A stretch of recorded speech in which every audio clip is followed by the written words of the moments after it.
We had a fence around the pool.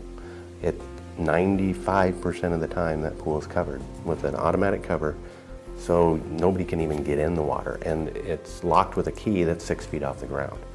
We had a security camera that's positioned on the pool, so any TV in the house could be turned to a channel and literally look at the pool area. So we've gone through that whole process of what he's supposed to do in order to keep that area safe, but we didn't go through the process of thinking that he was going to sneak away at any given moment. I think he wandered out by the pool to fill a water gun and slipped and fell in. And at 2.5, he didn't have the skills available to swim or even grab the side of the pool, and we hadn't worked on a lot of those different aspects with him yet. So we really try to spread the message that, we are about water safety and awareness. So it's, with whatever venues that we can get into, we just trying to get the word out. And then I found out about Float for Life, and I realized that it really was for survival, and I just know it's so important, and you just hear stories in the news and just like what Blake and Kathy had to go through, so I just wanted him to learn that more than anything. So we're teaching the children to, if they fall in the water, to immediately turn over and float. As they progress through, that's step number 1. Once they're in the program more, then they learn how to kick their feet, get back to the side, climb in and out of the pool. He was 9 months old the very first Float for Life lesson he had, and it was very nerve-wracking to watch. But the other thing is, I knew that he was safe because the instructor was there right there with him the whole time. When you start something early, it's just part of nature. And I think for them, that's what they know to do. They know to fall in the water, they know to float to the top.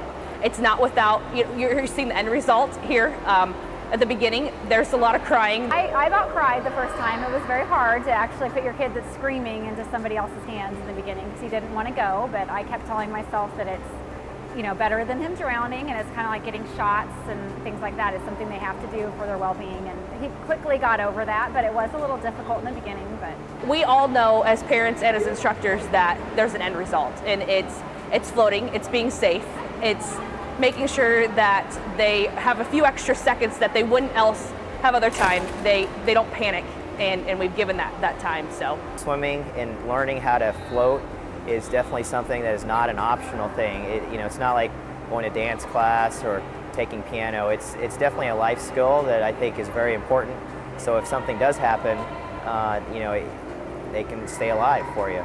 We really need to start the process of educating kids, just like we do when we say, look both ways before crossing the street, don't touch that stove, it's hot, don't talk to strangers. We give those messages day after day as soon as they can understand them, we start giving them those messages. And we need to do that with water.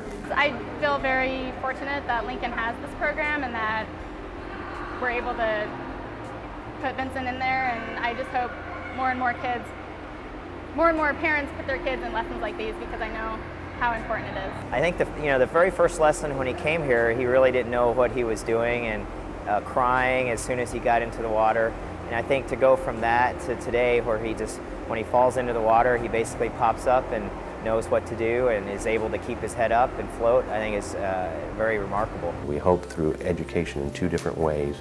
One physically, with infant and toddler classes that teach children how to hold their breath and reach for the side of the pool, and also through education. And the educational part, hopefully using a character like an otter that will teach kids that they don't go around water unless they're with an adult.